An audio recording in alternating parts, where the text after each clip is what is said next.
벌써 이제 마지막 집회가 됐네요. 10번째입니다. 근데 10번을 꼬박 다 오신 분들이 계시네요. 아주 독한 분들이. 자, 지금 여러분에게 있어서 가장 소중한 존재나 물건을 하나씩만 떠올려 보세요. 가장 소중한 거. 가족도 있고, 내 재산이 있을 거고, 또 여러 가지. 내가 가장 소중한 거. 그거 없으면 나 죽는다. 내 생명 같은 거 하나씩 떠올려 보세요. 떠올리셨어요? 자, 그걸 어떤 그 존재나 그 물건이나 그 상황을 누군가가 여러분 코앞에서 지금 죽이고 부수고 빼앗고 있다고 생각해 보세요.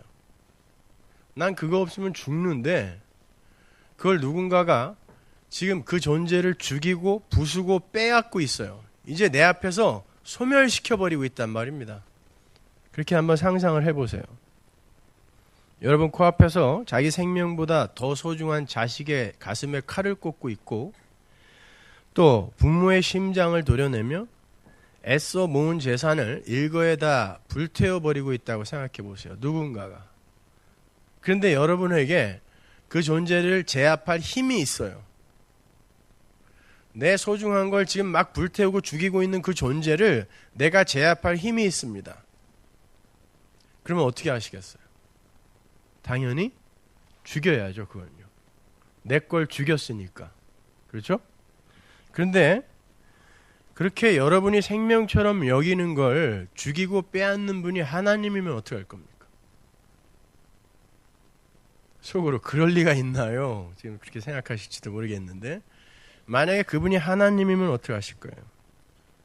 하나님이 찾아오셔서 여러분의 삶을 윤택하게 만들어주시고 부하게 만들어주시고 안락하게 만들어주시기는커녕 여러분이 생명처럼 여기고 있는 것을 죽이고 빼앗아 가신다면 그래도 하나님 믿으시겠습니까? 거기에서 아멘이 나오는 사람을 성도라고 하는 거예요. 그게 신앙 생활이거든요. 생명 같은 내 것을 빼앗아가는 존재는 그게 하나님일지라도 죽이고 싶은 게 죄인들의 본성이죠. 그래서 유대인들이 예수님을 죽여버린 거예요. 아니 언제 예수님이 그들의 자식이나 재산을 빼앗은 적이 있었나? 혹시 그렇게 속으로 생각하실 분들이 계실지 모르겠는데 예수님이 그거 뺏은 것입니다.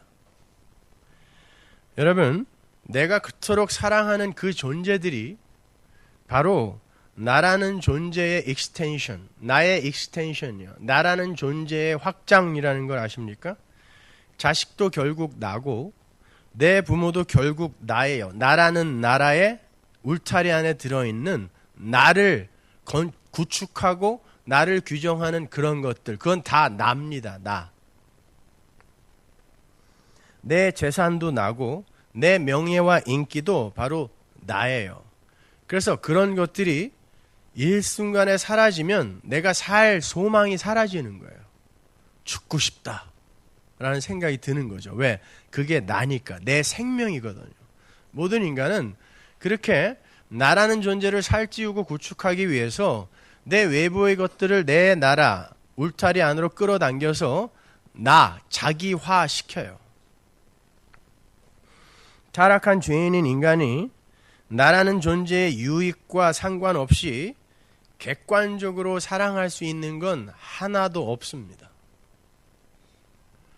여러분 한번 생각해 보세요. 얼마 전에 우리 저희 교회 청년부 아이 하나가 사고로 이제 세상을 떠났는데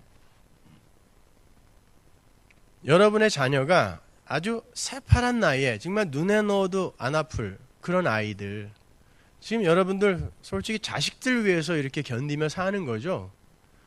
그 자녀들이 어느 순간 내 앞에서 그냥 불의의 사고든 뭐든 내 앞에서 그냥 없어졌어. 소멸됐다고 생각해 보세요.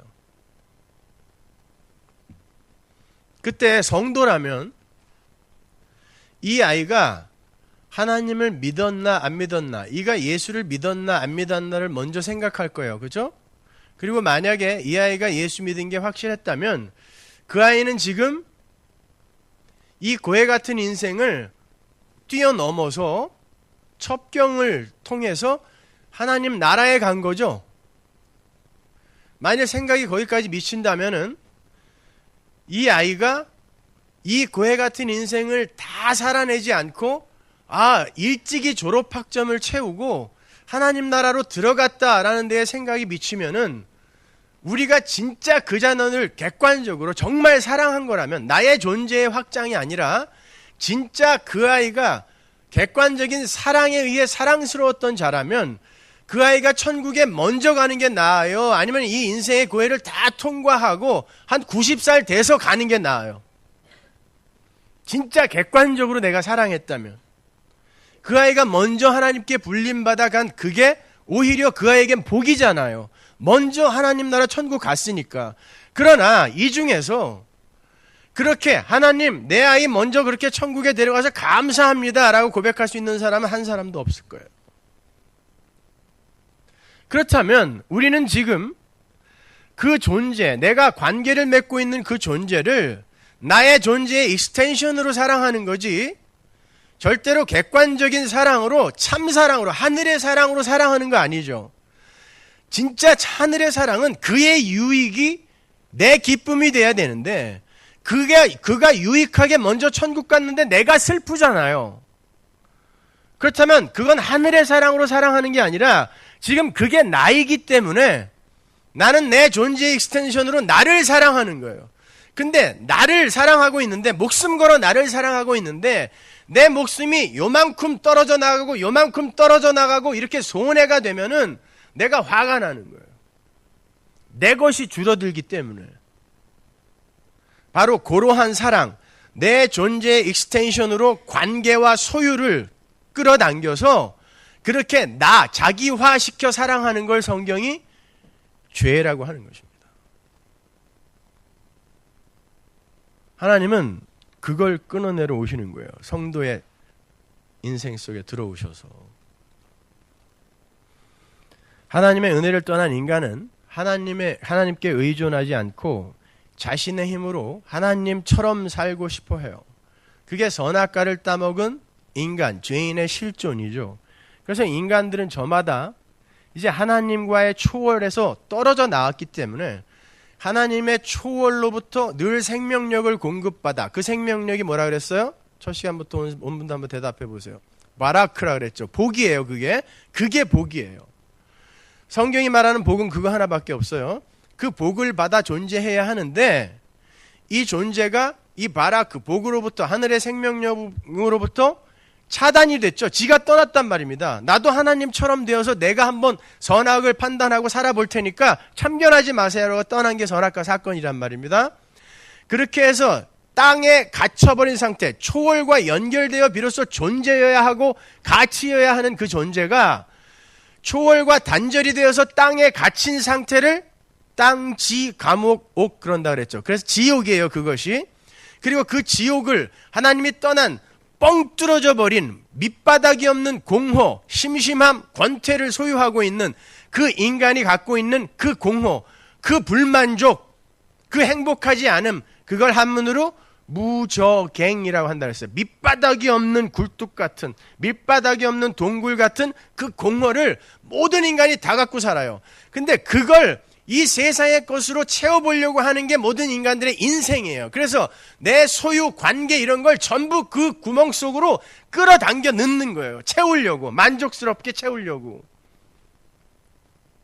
성경이 그걸 죄라고 하는 것입니다. 그 자리는 하나님으로밖에 채워지지 않거든요. 그런데 이 세상 다른 것들로 그 공허를 채우려고 하는 모든 사유, 행위 다 죄인 거예요. 그래서 하나님이 성도의 삶에 오셔서 바로 그걸 방해하시는 거예요.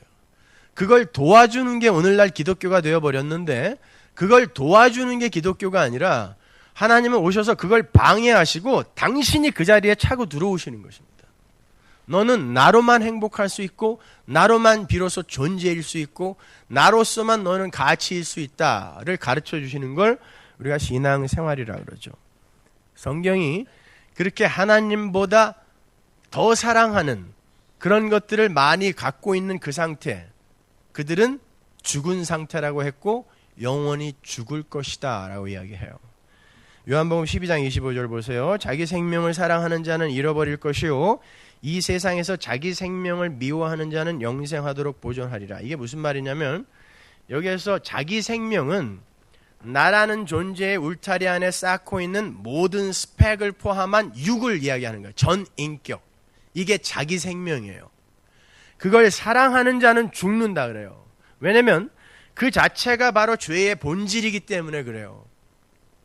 그 자리에 하나님이 들어오셔야 되는데 그 하나님이 들어오셔야 할 자리에 내 마음이 하나님으로 향해야 하는 그 자리에 이 관역이 벗어나서 엉뚱한 관역으로 향하는 그 상태를 헬라어로 하마르티아라고 한다 그랬죠. 그 하마르티아를 한글로 바꾸면 그게 죄예요. 그래서 죄는 정확히 번역하면 관역을 벗어나다라는 뜻이에요. 그러니까 하나님으로 향해야 하는 그 마음, 하나님으로만 채워져야 하는 그 마음이 엉뚱한 것으로 채워지고 그 마음이 엉뚱한 곳으로 향하는 그 상태, 하마르티아가 죄란 말입니다. 그래서 하나님이 그 생명같이 여기는 당신 백성들의 잘못된 목표 지점을 폭격하러 오시는 거예요. 그리고는 너는 예수만 믿어야 돼 라는 걸 가르치시는 걸 신앙생활이라 그래요. 마태복음 10장 34절 보세요. 내가 세상에 화평을 주러 온 줄로 생각하지 말라. 화평이 아니요 검을 주러 왔노라. 내가 온 것은 사람이 그 아비와 딸이 어미와 며느리가 시어미와 불화하게 하려 함이니 사람의 원수가 자기 집안 식구리라. 아비나 어미를 나보다 더 사랑하는 자는 내게 합당치 아니하고 아들이나 딸을 나보다 더 사랑하는 자도 내게 합당치 아니하고 또 자기 십자가를 지고 나를 좇지 않는 자도 내게 합당치 아니하니라. 자기 목숨을 얻는 자는 잃을 것이요 나를 위하여 자기 목숨을 잃는 자는 얻으리라. 여기서 자기 목숨이 뭐라 그랬어요? 나라는 존재의 울타리 안으로 끌어당긴 모든 소유, 관계, 재화 이 모든 걸 다 자기 목숨이라 그래요.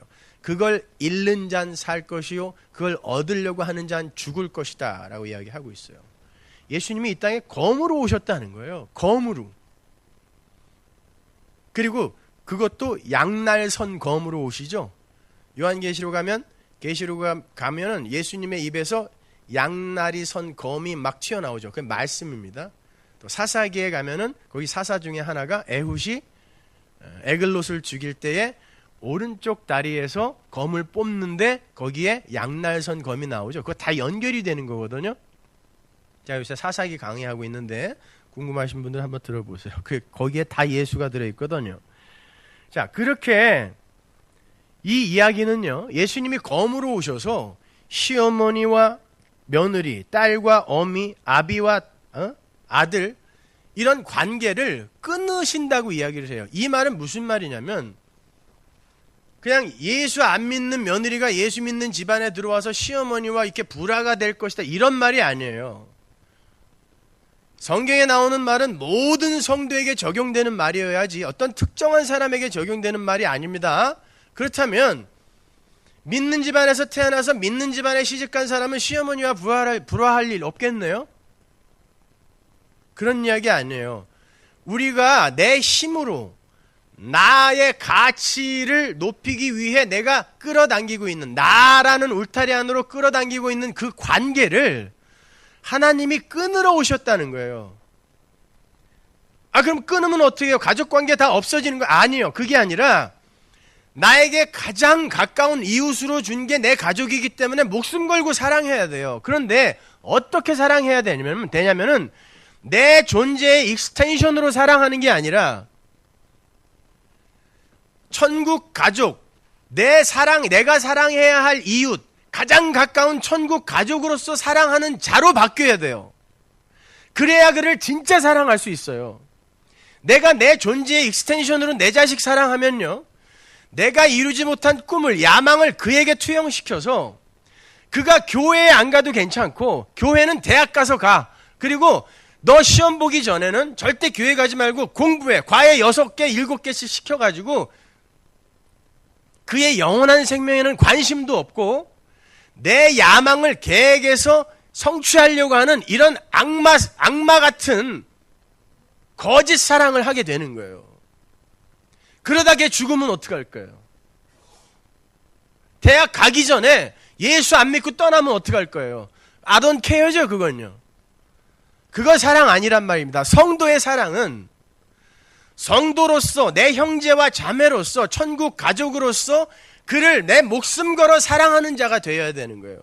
그러니까 먼저 부모와 그리고 자식이 자기의 가족들에게 가장 먼저 챙겨야 할 것은 내 아내가, 내 남편이, 내 자식이, 내 부모가 올바른 복음, 올바른 진리의 말씀을 붙들고 있는가에 먼저 관심을 가지셔야 되는 거예요. 여러분, 그까짓 거 과외 주일날 하루 안 간다고요, 그의 인생이 바뀌지 않아요. 우리 누누이 살펴봤지만 역사라는 건, 인생이라는 건 묵시가 시간 속에 확 펼쳐진 거거든요. 이미 하나님의 백성이 갈 길은 묵시 속에서 정해져 있는 거예요. 여러분, 어디로 가게 돼 있어요? 성도가 맞다면 천국으로 가게 돼 있어요. 목적지, 묵시는 완료되어 있고, 이 완료된 묵시가 역사 속에서 확 펼쳐지는 것을 우리가 그 역사라고 하는데, 인생이라고 하는데, 우리가 그걸 안다면 여기에서 우리가 하나님 섬기는 시간을 빼서 내가 다른 거에 열심히 투자한다고 해서 이 목적지가 변하지 않아요. 그러나 어제 말씀드린 대로 가타리와 들레지의 그 노마디즘에서 우리가 살펴본 것처럼 우리가 선에 관심을 갖지 않고 이 선을 통하여 목적지로 가는 그 길에 내 인생에 찍히는 점에 관심을 갖게 되면, 그 점이 선을 먹어버리게 되면은 우리는 목적지를 잃어버리고 현재 내 삶에 찍히는 점에 관심을 갖게 돼요. 그때 고통스럽습니다, 인간은요. 왜? 내 속에 이 뻥 뚫린 공허는 하나님이 채워줘야 되는데 아무리 무엇으로 채워도 채워지지 않기 때문에 늘 조바심만 나게 돼요. 여러분, 저는요 고3 때까지 교회에서 5일을 있었거든요. 물론 그때 예수 잘 믿은 건 아니지만 그냥 그만큼 열심히 했어요. 그냥요. 중학교 때부터 어른 성가대 했고, 그때 당시에 찬양 예배 뭐 이런 거 없었는데 제가 6학년 때부터 기타 쳤거든요. 그때 찬양이라고는 내게 강 같은 평화 뭐 이거밖에 없어. 나는 구원 열차 올라타고서 이런 거, 그런 거밖에 없었는데도 중고등부 때 계속 찬양 인도도 하고, 주보 같은 거 그때는 전부 이렇게 기름종이에 써서 밀었잖아요. 그거 다 밀고, 그러니까 일을 이렇게 하다 해버릇하면 꼭 걔가 다 하게 되더라고요. 고3 때도 5일을 교회에 있었어요. 교회에 있는 시간 빼고 나머지 공부하면 돼요. 그런데 여러분이 교회 안 보내고 과외 보내놓고 여러분 교회 와 있는 시간에 걔네들 여러분 공부만 할 것 같으세요? 차라리 교회 데리고 오세요. 저는 그래서 예배당에 가서 교회 가느라고 애가 뭐 서울대 떨어졌어요. 나는 5일간 교회 가 있는데 서울대 붙었다. 차석으로 이놈아. 거짓말이에요. 시간이 없어서 공부 못하는 게 아니라 어디에 집중하느냐가 문제예요, 여러분.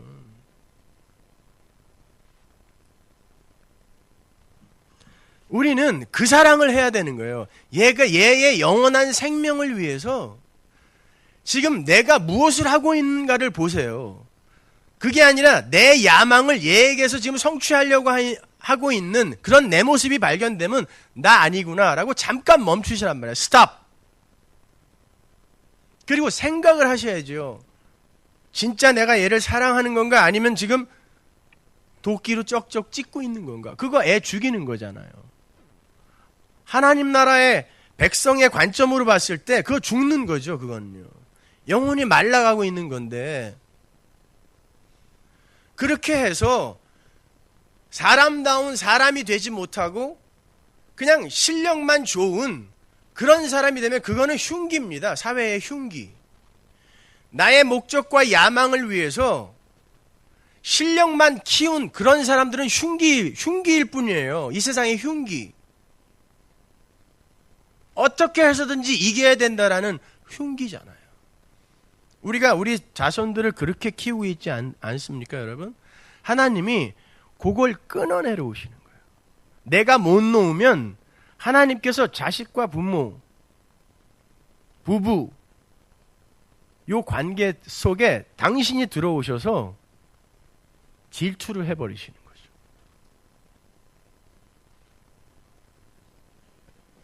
그러한 하나님의 열심이 여실히 드러나 있는 것이 욥기예요. 여러분, 욥이 모든 걸 다 잃었을 때 주시는 분도 하나님이요 걷어가시는 분도 하나님이니 오직 하나님의 이름만, 여호와의 이름만 영광을 받을지어다 라고 멋진 소리 했지만 나중에 그게 가짜라는 게 들통났죠. 하나님 앞에서 욥이요 재산, 건강, 와이프, 자식 다 잃어버려. 친구까지, 일까지. 요게 우리가 지금 나라는 나라의 울타리 안으로 끌어들여서 내 존재의 익스텐션으로 갖고 있는 것들이거든요. 그걸 욥기에서 명확하게 집어내서 다 끊어버리는 거예요. 하나님이요. 욥이 자식들이 잔치를 벌이면 그 자식들의 머리 수대로 제사를 지냈어요. 혹시 얘들이 잔치 속에서 잘못했을까봐, 그러니까 율법과 제사에는 왔다였어요. 그래서 자기가 의인이라고 생각했다니까요. 하나님이 그러죠. 욥은 의인이다라고 이야기하는. 욥은 아브라함과 동시대 사람이에요. 만약에 욥이 우리의 믿음의 조상이 됐으면 큰일 날 뻔했어요. 아브라함이 믿음의 조상이니까 뭐 마누라 2번씩 팔아먹고 그런 것도 나는 적어도 너 같지는 안 한다. 이렇게 돼서 우리가 용기를 얻어 가잖아요. 근데 욥이 만약에 믿음의 조상이었으면 큰일 날 뻔했어요. 내가 언제 지나가는 여자를 한번 흙깃 본 적이 있어요. 내가 언제 재물을 탐한 적이 있어요. 욥이 막 하나님께 그냥 넋두리를 하잖아요. 그렇게 살았어요, 실제로. 그게 욥의 의였어요. 그러니까 하나님이 얘가 의인이라고 하는데 그래, 얘에게서 한번 자기 존재의 익스텐션으로 갖고 있는 그걸 한번 끊어보자. 얘가 어떻게 나오나. 마귀를 시켜서, 사단을 시켜서 그걸 끊었습니다. 하나하나 끊어가요. 그랬더니 처음에는 그렇게 위대한 고백을 했던 욥이 점점 이게 열받아가지고 나중에는 내가 뭘 그렇게 잘못했습니까? 라고 이야기를 해요. 그건 내가 뭘 그렇게 잘못했습니까? 라는 건 왜 나에게서 내가 좋아하는 것들 다 뺏어갑니까? 라는 거예요. 욥에게서 그게 정말 아무것도 아닌 nothing이었다면 뺏어가던 말던 욥은 그렇게 원망스러우면 안 돼요, 하나님이. 근데 나중에 내가 뭘 그렇게 잘못했길래 이걸 다 뺏어갑니까? 라고 이야기했다는 건 은연중에 그게 나의 힘이었다라는 거예요. 하나님이 그게 딱 발각되자마자 찾아 내려가시죠. 내려가셔서 너 하늘에 우박 창고 어디 있는 줄 알아? 너 내가 이 땅 만들 때 어디 있었니? 악어 만들 때 어디 있었어? 계속 물으세요. 그 말은 내가 하나님이야 라는 거예요. 너는 내가 만들었어 라는 거예요. 너는 나를 붙들어야지 네 행위 그리고 네가 쌓은 스펙을 의지하면 안 되는 거야. 가르치는 거예요. 그렇게 다 끊어져 보고 나니까 내가 이제 의지할 게 없으니까 내가 붙들 게 아무것도 없어요. 건강도 없어, 마누라도 없어, 친구도 없어, 자식 다 죽었어. 그지 중에 상그지 되니까 붙들 수 있는 게 하나님밖에 없는 거예요. 그때 내가 귀로만 듣던 하나님을 이제 눈으로 보내요 라고 하시는 거예요. 우리의 인생이 바로 그리로 끌려가는 거예요. 여러분이 다 망한다는 그런 얘기가 아니에요. 가지고 있는 상태에서도 그것이 내 마음을 사로잡지 못하는 그런 그 지점으로 끌려 내려가는 게 성도의 삶이어야 돼요. 예수 믿고 났는데 그게 점점 더 좋아져? 잘못 가고 있는 거예요. 그래서 제가 청결이라는 것을 설명해 드렸잖아요. 청결이 뭐냐면 있어야 할 게 있어야 할 자리에 있는 거라 그랬어요. 화장실 바닥을 락스로 빡빡 닦아서 그냥 깨끗이 설거지한 다음에 거기다가 비빔밥 비벼주면 점심 식사 그렇게 할까요? 오늘 거기서?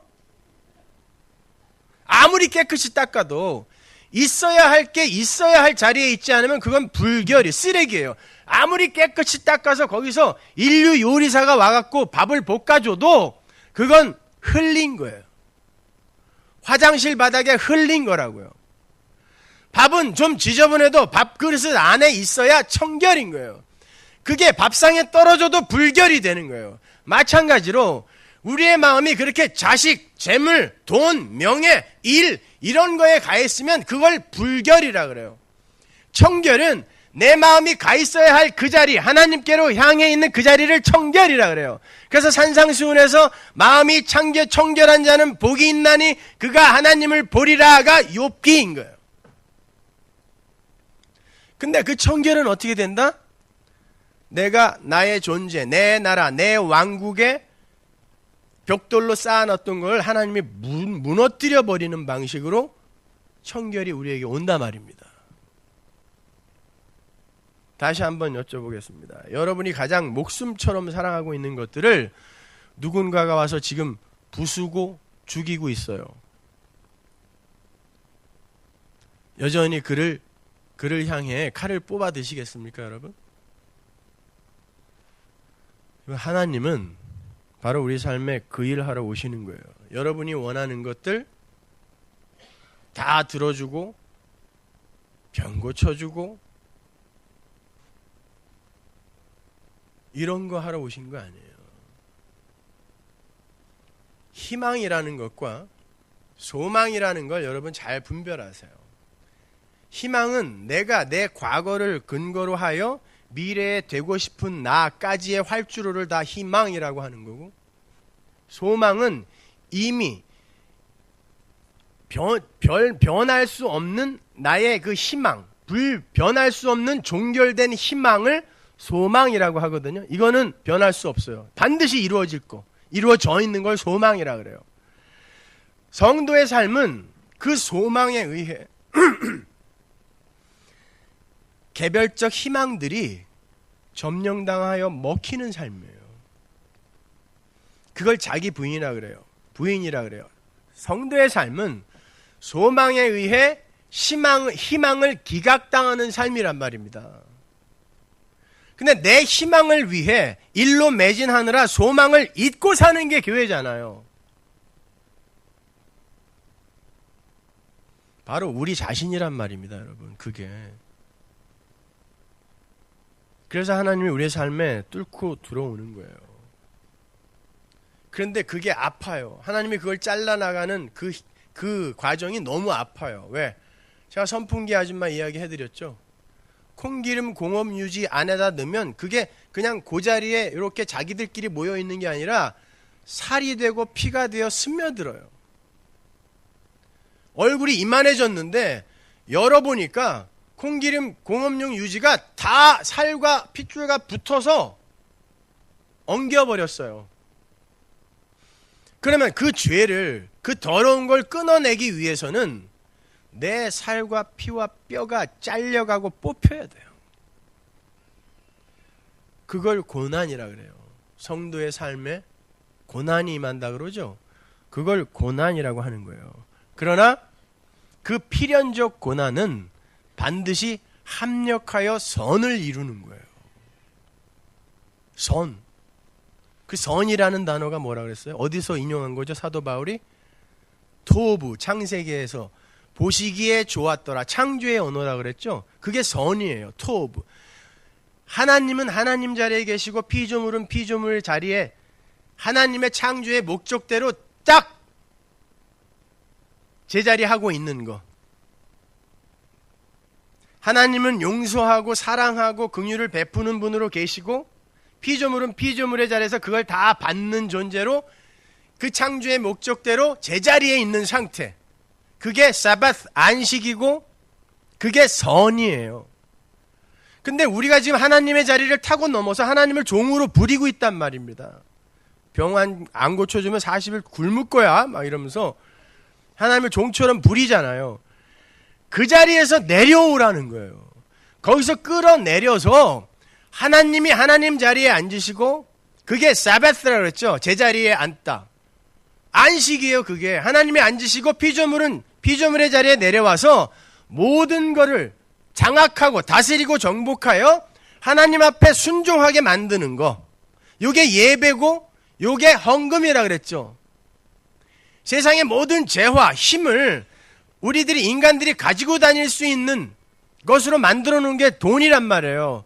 그래서 헌금을 하는 거예요. 하나님 다 정복해서 내가 이거 하나님 앞에 순종시킵니다 라고 내는 게 헌금이에요.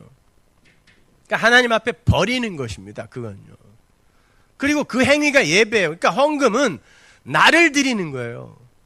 나 대신에 예수가 하나님 앞에 헌금으로 드려졌잖아요. 내가 죽어야 하는데 예수가 하나님 앞에 헌금으로 드려짐으로 말미암아 내가 살았잖아요. 그걸 아는 내가 예수 안에 들어있는 자로서 예수만 하나님이 받을 수 있어요. 점도 없고 흠도 없는 재물이기 때문에 예수 안에서 하나님께 드려진 자가 되었으므로 하나님, 내가 나를 이제 드립니다. 난 다 당신 거예요. 그걸 헌금이라 그래요.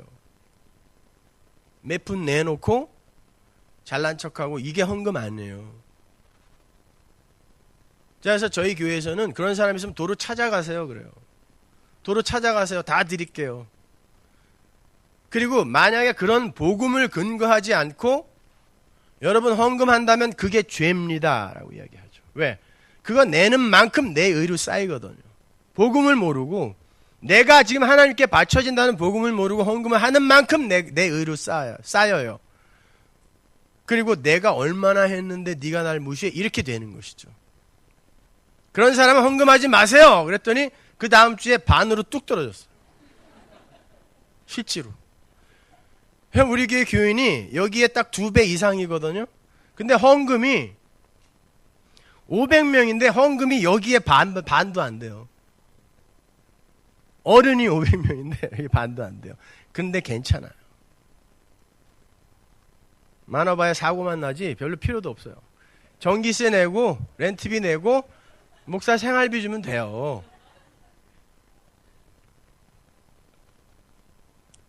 그거 하는 게 중요한 게 아니라 왜 하는지를 알고 하는 게 중요한 거예요.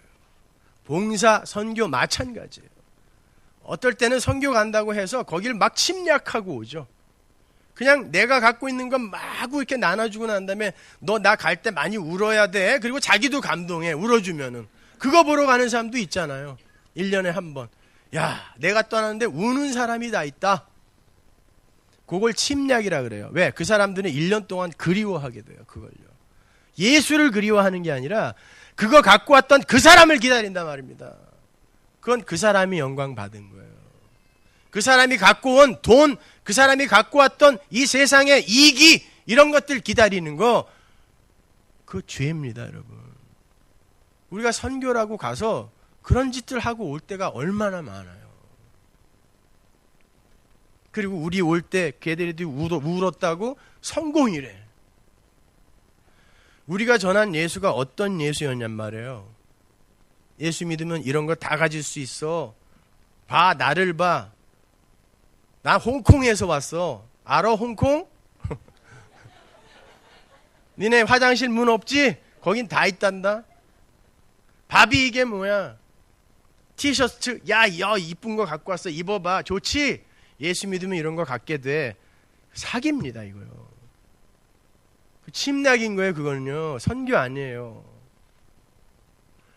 예수를 들고 가셔야 돼요. 그리고 그 예수를 믿으면 어떻게 되는 것까지도 가서 전하셔야 돼요. 솔직하게요.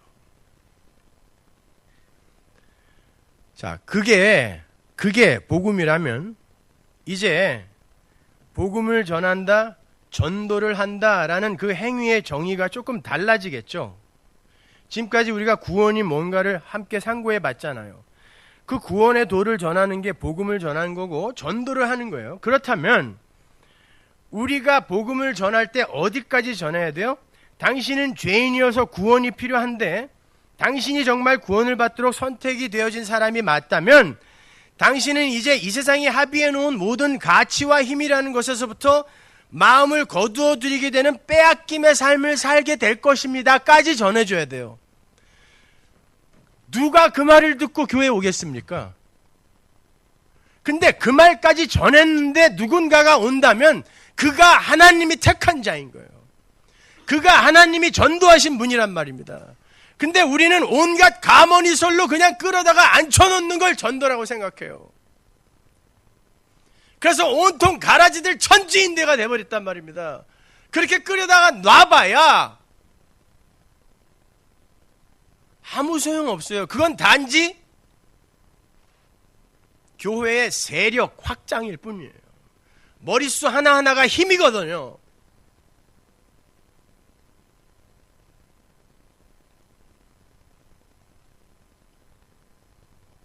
그건 안 됩니다, 여러분.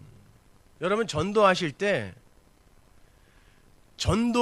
복음 안으로 들어오게 되면 어떤 일까지 감수해야 되는지까지 다 전하셔야 돼요. 제가 전도 폭발 훈련 교사 출신인데 거기에 더 보태져야 돼요. 그것만으로 끝나시면 안 돼요. 제가 3,000명 이상에게 결신 기도를 시켰어요. 제가 반포에 있는 교회 다니면서 바로 고속버스 터미널 앞에 있는 교회 다녔거든요. 그러니까 고속터미널에 나가서 훈련생들 데리고 나가서 그냥 외워갖고 전한 다음에 결신 기도까지 시키고, 전 지금 다 쫓아가서 죄송하다고 사과하고 싶어요. 제가 끝까지 전하지 않은 게 있는데요, 이것까지 전했을 때 당신들이 그 결신 기도를 했어야 옳습니다. 그것까지 전하셔야 돼요. 여러분, 제가 가끔 우리 교인들이 이제 매장하러 갈 때 LA에는 로즈힐이라는 공동묘지가 있어요. 어마어마한 규모예요. 그래서 저는 묘지 같은 데 다니는 걸 굉장히 좋아하거든요. 또 시원하고 쾌적해요, 또. 근데 거기 가면 꼭 하는 게 하나씩 있어요. 묘지 위에 서서 실제로 복음을 이야기합니다. 당신들은 죄와 허물로 죽은 겁니다. 왜? 죄의 삭시 사망이거든요. 그런데 예수님께서 당신들의 죄와 허물을 다 짊어지고 죽으셨어요. 이제 당신들은 죄와 허물로 아무 상관없는 이들이 되었거든요. 그거 믿으세요? 믿는 사람 있으면 나오세요. 여러분, 바울은 에베소서에서 세상 전체가 죄와 허물로 죽었다라고 선언해버리죠. 근데 죽어있는 자들에게 누군가가 복음을 전했는데 실제로 묘지가 쭉 열리더니 누군가가 엉금엉금 기어 나오더니 나 예수 믿을게요 그랬다고 생각해 보세요. 그 복음 전한 사람이 깜짝 놀라죠. 진짜 나오네 누가? 그럴 거 아니에요. 전 여태까지 한 번도 안 나왔어요. 전도는 그런 거예요. 내가 누군가에게 말씀을 전했는데 누군가가 진짜로 예수 믿으면 어떻게 되는 것까지, 자기를 부인당해야 하고 내가 힘으로 쌓고 있는 걸 다 털려야 되는 것이며 하나님만을 의지하는 자로 변해가는 겁니다라고 다 전했더니 누군가 진짜 그래요? 그럼 나 예수 믿을게요 하고 쫓아왔다고 해보세요. 무덤이 열린 것보다 더 멋진 기적이에요. 그건요, 있을 수가 없는 거잖아. 이 힘의 원리인 세상 속에서 네가 가지고 있는 거에서 마음이 이제 털려나간다고 하는데 누가 그걸 좋다고 쫓아와요. 그거 더 살찌게 해줄게, 병 다 낫게 해주고 재산 더 늘려줄게, 그러면 온다고요. 근데 그건 사기잖아요. 그거 말고 진짜 예수 믿으면 어떻게 된다까지 전했는데 누군가가 왔어요. 그때 우리가 봐라 내가 전도했다 그럴 수 있어요? 하나님이 택한 자는 여전히 하나님께서 끌어당기는구나, 하나님 나라로 부르시는구나 라고 하나님을 찬양하게 되겠죠. 근데 이 시대에 무슨 전도왕들이 그렇게 많아요. 뭘 삶어요? 찔러봐? 뭘 찔러봐요? 자기가 하는 거죠, 그건요. 전도는 하나님이 택한 자를 하나님이 불러들이시는 거예요. 거기에 우리는 봐라, 예수 믿고 내가 너에게 이렇게 먹히는 자로 왔는데 너 예수 믿고도 이렇게 되는데, 예수 믿으면 이렇게 되는데 그대로 너 그래도 믿을 거야 라고 이렇게 분류하는 게 전도예요. 세상 사람들의 대부분은 그래 예수 믿으면 너같이 되니? 아무리 그냥 아무 때나 때려도 괜찮은, 그리고 내가 아무 때나 심부름을 시켜도 괜찮은 그냥 그런 약한 자가 되는 거야. 그냥 뭘 해도 그냥 용서해주고 사랑해주는 그런 사람이 되는 거야. 그래 그럼 계속 밟아줄게, 이런 사람과, 그래요? 그 삶이 세상 속에서는 굉장히 약함같이 보이는데 왠지 그게 생명 있는 삶 같은데요 하고 오는 사람들과 딱 둘로 분류가 되는 거예요. 근데 이쪽은 아주 소수예요. 그걸 전도라고 해요. 오늘 본문을 보시면 예수님께서 제자들을 전도의 장으로 보내시면서 내가 양을 이리에게 보낸다 그래요. 양을 이리에게 보낸다. 우리가 지금까지 생각한 건 우리가 힘을 소유하고 높은 자리에 올라가서 사자나 호랑이가 되어서 일이나 늑대에 불과한 그들 위에 군림하며 야 예수 믿으면 이렇게 힘을 얻어 이렇게 잘 되는 거야. 그러니까 와 너 늑대 일이 사자 시켜줄게 와. 병 걸렸어 낫게 해줄게 와. 가난해 부자 되게 해줄게 와. 방법 가르쳐줄게. 긍정적 사고해. 긍정의 힘.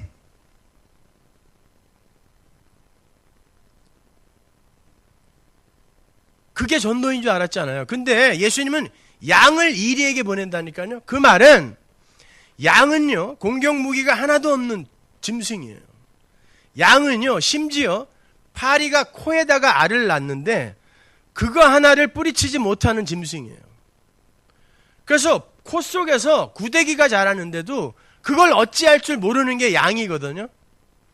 그리고 양을 발랑 눕혀놓으면 일어나지도 못해요. 또 그 양을 배고픈 이리들에게 보내는 걸 전도래요. 예수님이. 무슨 말이죠? 가서 잡아 먹히라는 거예요. 약한 자로 잡아 먹히라는 거예요. 그럼에도 불구하고 너희의 양의 자리로 이리와 늑대들이 내려온다면 그게 진짜 전도다를 가르쳐 주시는 거예요.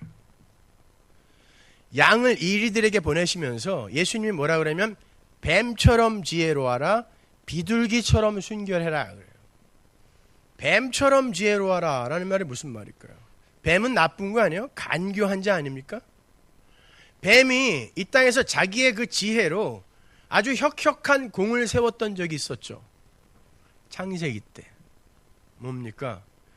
아담과 하와에게 가서 야 네가 왜 피조물로만 살아야 되니? 너도 하나님처럼 될 수 있어. 네 자리 떠나. 이게 뱀의 지혜였어요. 그리고 성공했습니다.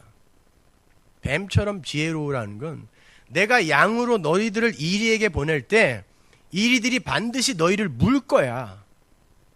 그때 너희는 여전히 힘의 원리 속에 젖어 있는 그런 삶을 살았기 때문에 너희도 변신해갖고 일이나 호랑이로 변해서 같이 응전하고 싶은 마음이 분명히 들 거야.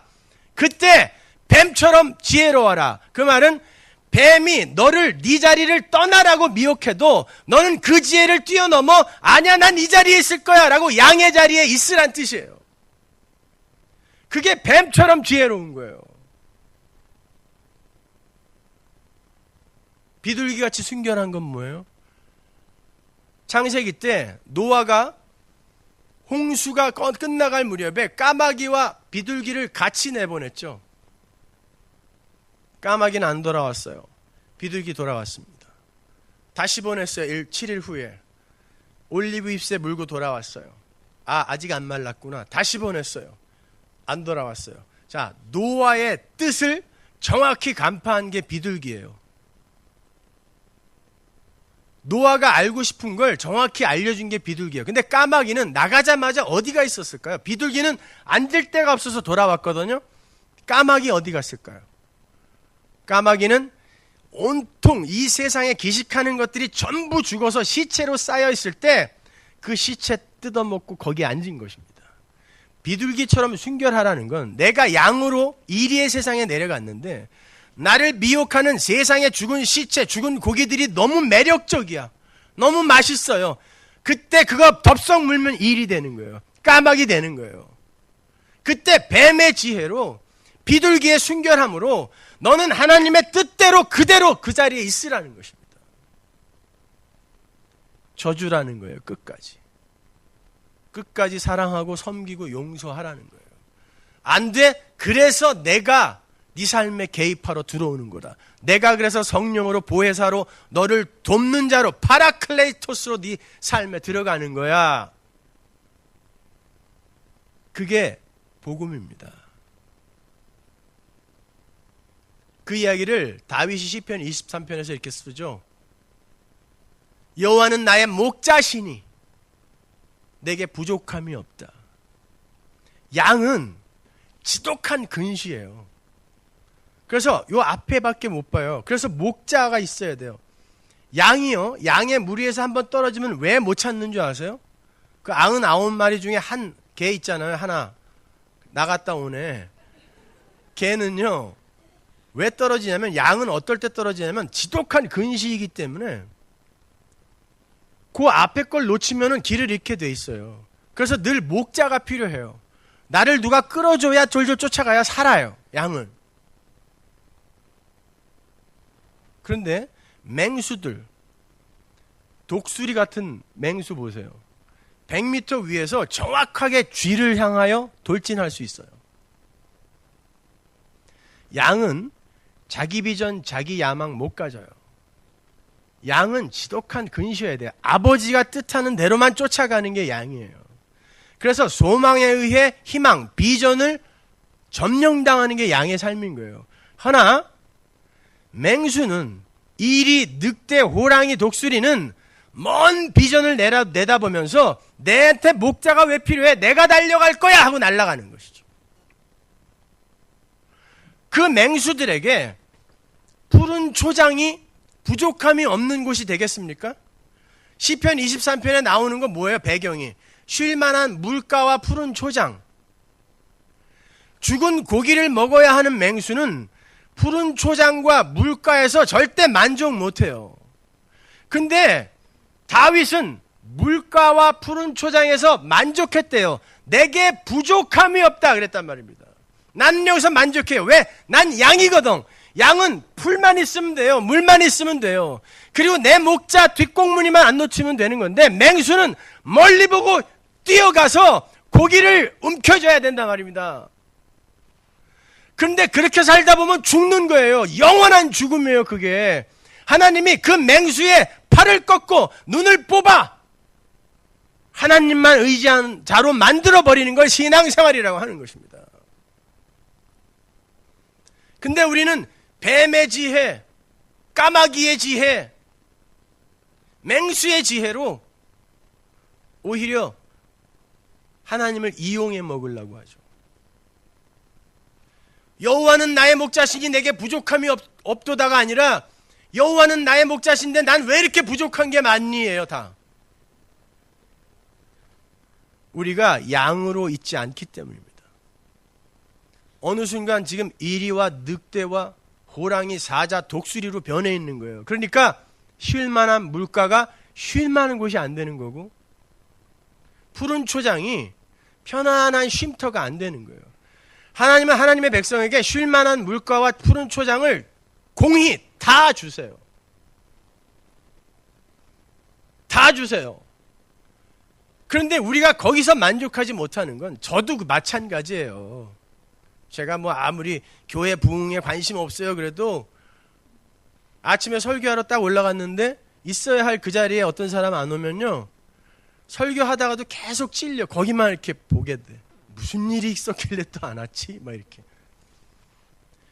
우리는 늘 맹수의 기질을 갖고 있어요. 내 야망, 내 비전, 내 나라의 구축, 관심을 갖고 있다고요. 그런데 다행스럽게도 하나님이 내 삶에 간섭해 주신대요. 개입해 주신대요. 들어와서 그거 하나님이 같이 끊어주시겠대요. 내가 비록 아파도 그거 끊어내야 선풍기 아줌마 옛날 얼굴 찾을 수 있거든요. 그래서 그거 잘라내는 거예요. 우리 인생에 들어오셔서. 그게 성도의 인생입니다. 저희 교회에 청년이 굉장히 많았어요. 청년들 10명으로 시작한 교회예요.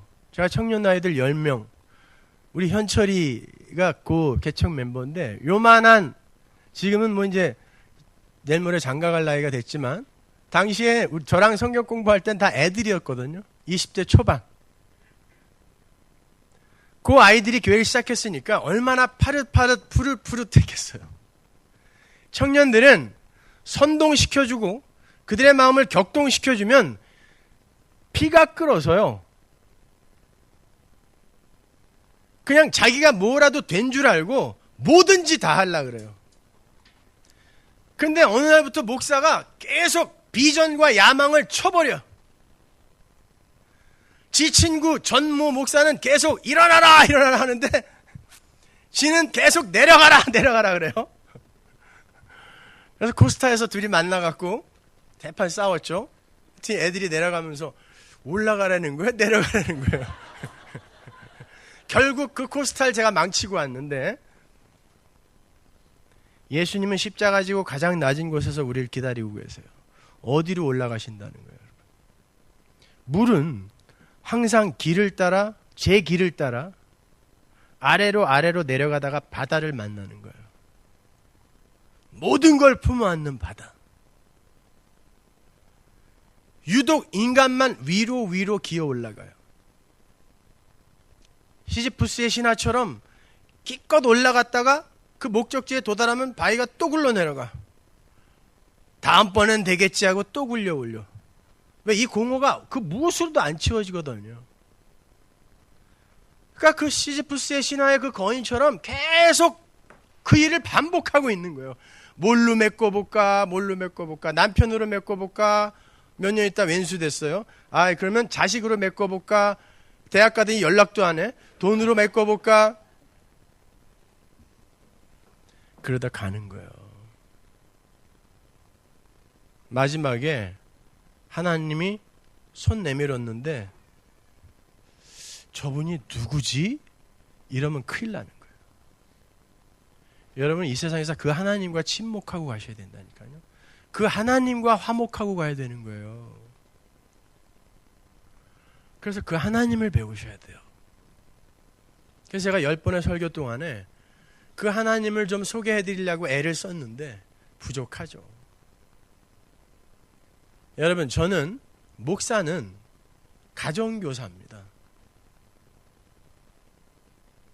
목사는 하나님이 아주 사랑하는 그 자녀들에게 보내진 너를 소진하여 내 자식들 옳은 길로 끌고 내게로 데리고 와라고 보내진 가정교사예요.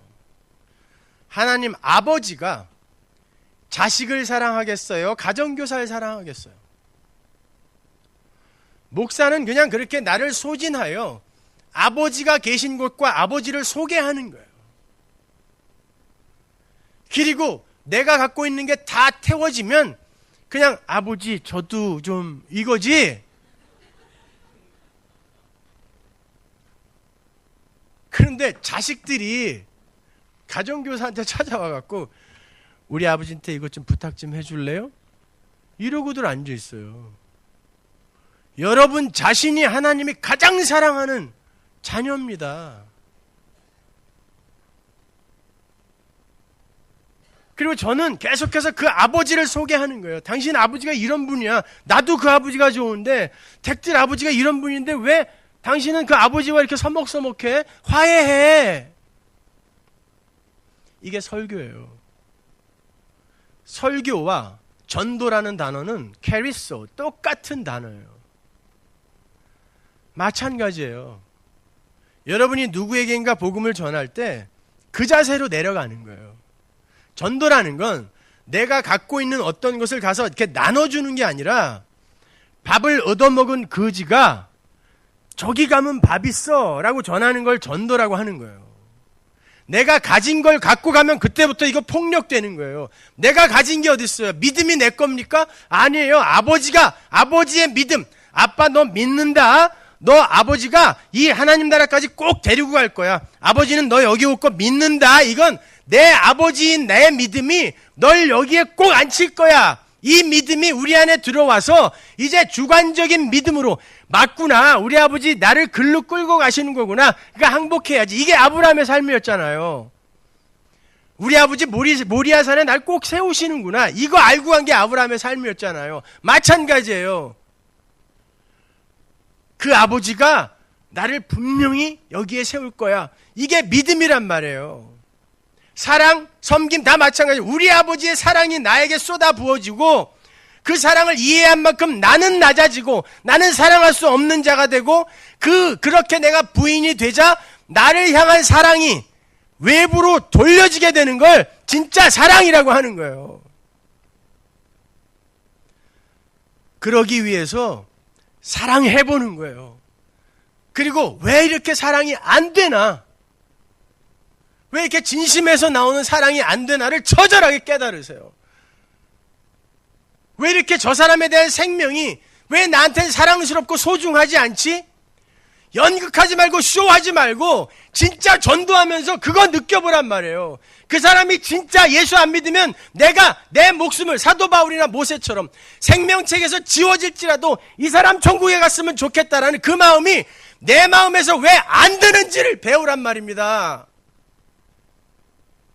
나는 그렇게 됐어야라고 뻔뻔스럽게 거짓말하지 말고 왜 나는 나보다 이 사람이 더 사랑스럽지 않은가? 근데 하나님은 어떻게 이걸 요구하시는가를 배우시란 말이에요. 그렇게 내가 비워져 갈 때 하나님이 내 안에 들어오셔서 사시는 그 하나님의 삶이 터져 나오는 거예요. 죄인됨의 자각, 무력함, 불가능함, total depravity, 거기에 unconditional election, irresistible of grace, 이게 부어져서 perseverance of the saint, 견인까지 이어지는 거예요. 우리 아버지가 시작해서 끝날 때까지 다 하시는구나. 거기에 나는 도구로 사용되는 것일 뿐이구나. 그것만으로도 어디냐? 감사합니다 아버지, 이 자리로 내려가야 다툼이 없어지는 거예요. 그래야 진짜 사랑할 수 있는 거예요. 그때 진짜 섬길 수 있는 거예요. 그러기 위해선 하셔야 돼요. 열심히 해보세요. 노력하지 않는데 내가 안 된다는 걸 어떻게 알겠어요? 하세요. 열심히 하세요. 헌금하면서도 이까짓 거 이거 버리면서도 나는 이렇게 생색을 내는구나 하려면 해보셔야 돼요. 그러면 하세요. 그러면 봉사 선교 가세요. 가서 나는 왜 이렇게 하나님이 명령하신 그 순수한 마음으로 이걸 할 수가 없는가 배우세요. 근데 어느 날 진짜 내 마음속에서 섬김과 사랑이 문득문득 보여질 때가 있어요. 문득문득. 자주 말고. 그때 하나님이 진짜 이 불가능한 자의 삶 속에서 일을 하시는구나 로 가세요. 아이고 기특하게 내가 변했구나로 가지 마시고 하나님이 내 안에서 진짜 일을 하시는구나, 내 안에 사시는 이는 예수라는 고백을 이제 내가 할 수 있겠구나로 가시면 돼요. 그게 자기 의가 아닌 진짜 선인 거예요. 미운 사람 오늘 점심 때 당장 하세요.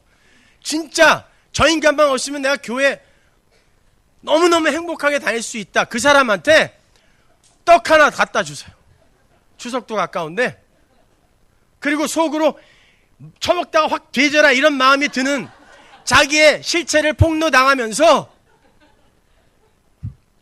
오늘 떡 받는 사람 큰일 나는 거예요. 그러니까 알아서 자기가 갖다 먹으세요. 그러면서 나에게서는 왜 진짜 용서가 안 나와? 내가 이거 용서한 게 아니라 벼르고 있었던 거구나. 용서라는 건 깨끗이 잊어버리고 에이 그거 맞아요. 당신이 나를 그렇게 취급해도 당연해요. 이게 용서인데 내가 참아주고 이를 악물고 내가 너 참아준다. 왜? 내가 난 사람이니까 내가 너 참아줄게. 이건 용서가 아니라 벼른다라고 하는 거거든요. 나중에 진짜 큰일 나면 넌 죽일 거야. 이거거든요. 이건 용서 아니에요. 그러니까 그런 용서를 하고 있었다면 아 이거 용서 아니다라고 그냥 다 내려놓으세요. 내려놓고 왜 나는 이런 인간밖에 안 되나로 내려가세요. 그리고 그래서 예수님이 나를 그냥 덮으실 수밖에 없었던 거구나. 이리로 가는 거예요. 우리 일부 예배 때 노아의 홍수, 노아의 방주 사건 공부했는데 왜 노아의 방주 이야기가 셈과 함과 야벳의 이야기로 끝나는 줄 아세요? 그냥 멋지게 그냥 그 이야기 없이 끝나도 돼요. 근데 노아의 홍수 사건은 셈과 함과 야벳의 이야기로 끝나요.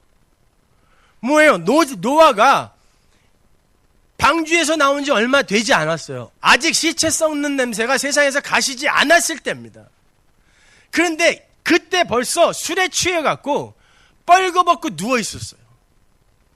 술 드셔본 분들 아시겠지만 저도 옛날에 두주 불사였는데 술 먹고 그렇게 옷 벗을 정도가 되면요 그건 이미 많이 간 거거든요. 도대체 그 술을 언제 농사져서 어떻게 만들어냈을까요? 바닷물 마른 지 얼마 되지 않았을 때인데 제 생각엔 노아가 그거 방주에 갖고 탄 것 같아요. 인간은 그런 존재예요. 시체 썩는 냄새가 아직 가시지도 않았는데 그걸 다 잊고 그 저주에 그 비를 다 잊고 술 취해서 눕는 게 벌거벗고 눕는 게 인간이에요. 그게 창세기의 아담의 벌거벗음이라는 단어와 똑같은 단어예요. 아룸. 그 아룸을 바라보고 함이 들어갔죠, 먼저. 들어가서 우리 아버지 벌거벗었네 라고 자기의 선악 구조를 갖고 판단하는 걸 죄라 그래요. 그게 율법이거든요. 그래서 그 함이 저주받는 거예요. 왜 함의 아들 가나안이 저주를 받냐면 당시에는 아들에게 저주를 하면 그 아들과 아비가 함께 묶이게 되어 있거든요. 그러니까 가나안에게 저주를 하면 노아가 같이 저주를 받는 거예요. 아니, 함에게 저주를 하면. 그러니까 가나안에게 저주해서 함까지 같이 저주받게 만드는 거죠. 그래서 가나안 땅과 함의 후손 애굽의 땅이 저주의 땅으로 딱 양쪽에 쓰고 이스라엘이 여기서 나와 여기를 예수의 어린 양의 피로 들어가는 걸 출애굽기에서 보여주는 거예요. 여기서는 어린 양, 여기서는 기생 라합이 어린 양의 역할을 하는 거죠. 그래서 함의 후손 애굽 만든 애굽이라는 나라, 가나안이라는 나라가 예수에 의해서 괴멸되고 약속의 땅이 성취되는 이야기, 그게 출애굽기란 말입니다. 셈은 들어가서 어떻게 했어요? 안 보고 그냥 덮었습니다. 그리고 끝. 뭘 잘한 거예요, 그게요? 하나님의 은혜, 노아의 방주 사건은 바로 그냥 덮는 거다. 이거 이해한 사람 축복받는 거예요. 그걸 은혜라고 하는 것입니다. 우리는 여러분 그렇게 구원받는 자들이에요. 그리고 그 아버지의 덮으심의 은혜를 이해한 자로서 그 앞에 납작 엎드리는 자가 되기 위해선 우리가 힘으로 소유하고 있는 것들에서 마음을 자꾸 뺏기게 돼 있어요. 그런 일들이 일어날 때 당황하지 말라고 말씀드리는 거예요. 잘 가고 계시는 거예요, 그게요.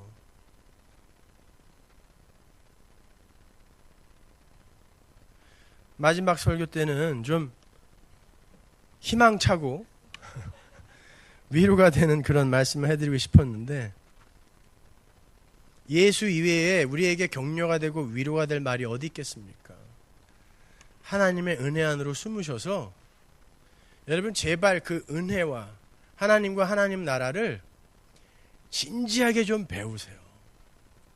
그 안에 얼마나 귀한 보배가 들어있는지 잘 배우세요. 영생은 하나님과 하나님이 보내신 그 자를 아는 거예요. 믿음은 하나님의 일은 하나님이 보내신 자 예수 그리스도를 믿는 거고 예수님이 정의해 준 거 아닙니까? 그 일하고 가면 되는 거예요. 예수 이외에 믿을 건 아무것도 없구나. 자식이라고 키워놔봤자 결혼하면 지 마누라 치마폭에 푹 빠져갖고 전화도 안 하고 명절 때도 시댁에 먼저 갈까요? 처갓집에 먼저 갈까요? 이걸로 그냥 싸우다가 그냥 또 안 오고 나중에 유산 분배할 때나 와가지고 지들끼리 찍고 싸우고 여러분 그런 거에 너무 희망 두지 마세요. 사람은 다 똑같아요.